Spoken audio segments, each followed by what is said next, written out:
La première personne de notre troisième session que nous allons accueillir sur scène est Aziz Seni. Aziz Seni est plongé dans l'entrepreneuriat en 2000 lorsqu'il fonde ATA, une société de taxi collectif qui est inspirée des Taxi Brousse. Il s'est fait connaître notamment par son slogan « Plus rapide qu'un bus, moins cher qu'un taxi ». Mais rapidement, Aziz souhaite mettre son énergie au service des jeunes entrepreneurs et particulièrement ceux qui viennent des cités. C'est pourquoi il lance en 2007 Business Angel des cités et qui est donc le premier fonds d'investissement dédié au développement économique des banlieues. Aziz Seni, bonjour.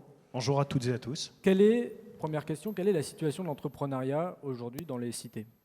Écoutez, la situation est toujours la même. J'ai envie de dire qu'il y a toujours autant d'ambition, d'envie, une énergie. Les banlieues, les zones urbaines sensibles, il y en a 151 en France.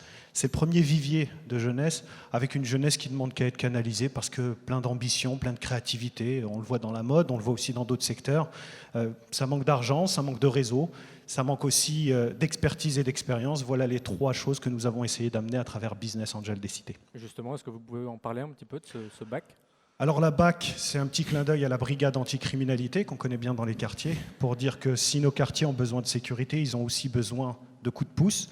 Donc avec l'aide de grands patrons comme Claude Bébéa, Eric de Rothschild, Gilles Cahen Salvador et d'autres, nous avons eu l'idée de lancer le premier fonds d'investissement dédié au développement économique des banlieues. Un fonds d'investissement, c'est 15 millions d'euros au service des PME qui souhaitent avoir accès à trois choses, je le disais tout à l'heure, à du financement. On investit entre 50 000 et 1 million d'euros dans le capital de ces entreprises situées dans les zones urbaines sensibles.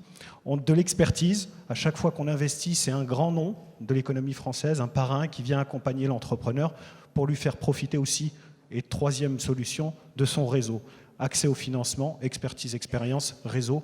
Trois éléments importants pour booster le développement économique de ces quartiers, développer les PME et à l'arrivée, bien évidemment, quand une PME se développe, c'est aussi la création d'emplois dans des territoires où on en a sacrément besoin. Depuis 2007, vous avez aidé combien d'entrepreneurs? Est-ce que vous avez quelques success stories à nous raconter?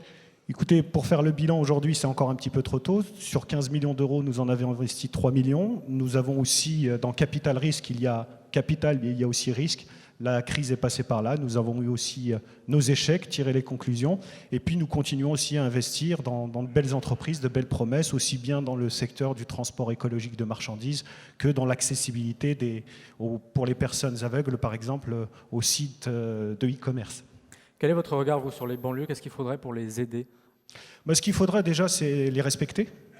Leur donner des discours, j'ai presque envie de dire des discours d'amour, de dire que la France a besoin d'eux, de leur dire qu'ils ont toute leur place dans ce pays, de leur donner aussi les moyens, arrêter avec le socio-culturel, excusez-moi, je vais être un peu direct, les années touche pas à mon pote sont passées, maintenant c'est plutôt vas-y mon pote, les aider à trouver du travail, parce que ce sont les zones où on souffre le plus de chômage, les aider pour ceux qui veulent créer leur entreprise, à accéder au financement, leur donner des conseils, bref, canaliser cette énergie plutôt que de laisser, par exemple, des fonds d'investissement comme celui du Qatar ou l'ambassade des États-Unis ou même les Chinois qui viennent aujourd'hui piller les cerveaux qu'il peut y avoir dans ces quartiers. La France en a besoin encore plus en période de crise. Alors là, justement, vous parlez du Qatar. Qu'est-ce que vous inspire toute cette tête, justement, de ces pays-là, dans les banlieues?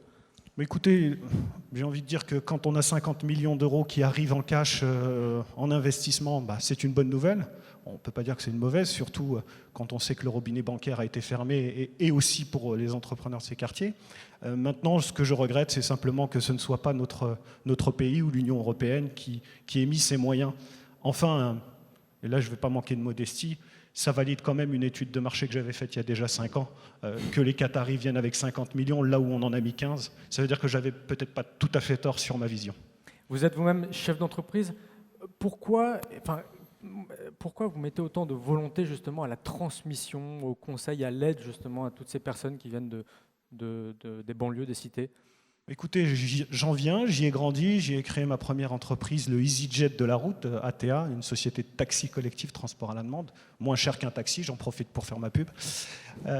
Il y a deux manières quand on vient de ces quartiers, soit de se dire j'en suis sorti, après ils se débrouillent, ils feront comme j'ai essayé de faire, c'est-à-dire de se débrouiller, soit on se dit à quoi je sers, est-ce que je ne peux pas amener ma petite pierre à l'édifice et essayer de contribuer à faire avancer le schmilblick comme disait l'autre.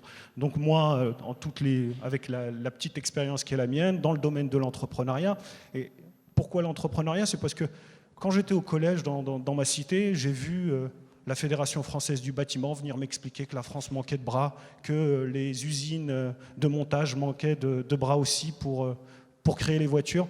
Mais j'ai jamais vu d'avocat, de médecin, de chef d'entreprise venir m'expliquer qu'il y avait une autre voie. Je ne dis pas que tout le monde doit ou peut être chef d'entreprise. Je dis simplement que déjà, face à l'accès à l'information, il y a quelque chose à faire.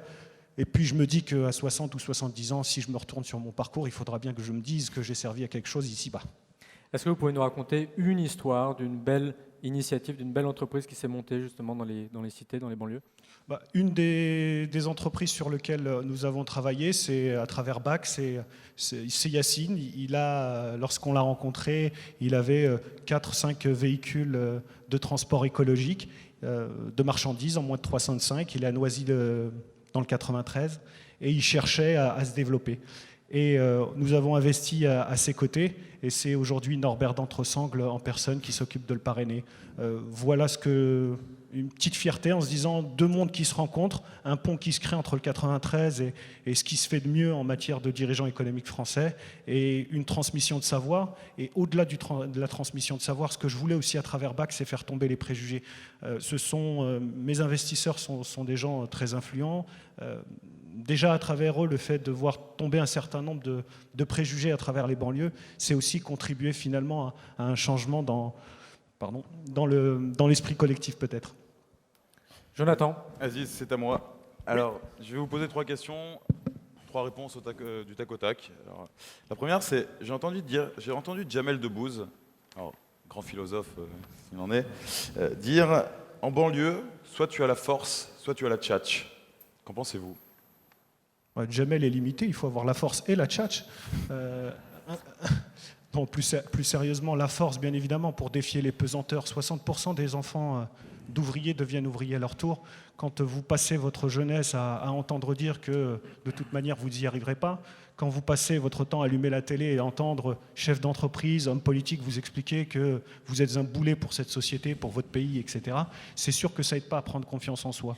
Ensuite, la tchatch, écoutez, c'est peut-être une manière d'exprimer une volonté, une motivation.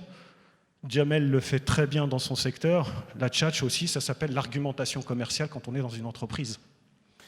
Alors, quel mot ne devrait plus avoir droit de citer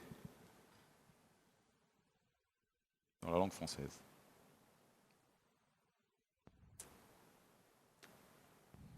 Référence à un célèbre mot qu'on a voulu supprimer de la Constitution il y a peu de temps.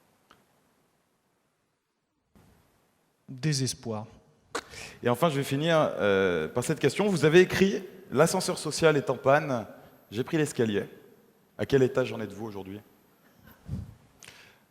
Je ne me pose même pas de savoir à quel étage j'en suis. Ce que je constate, c'est que l'ascenseur social est toujours en panne et il y a beaucoup de monde dans l'escalier. Alors si Otis ou d'autres sociétés de réparation d'ascenseurs nous écoutent, je crois qu'il y a un gros chantier sur le sujet. Eh bien, merci Aziz. Merci. Merci Aziz.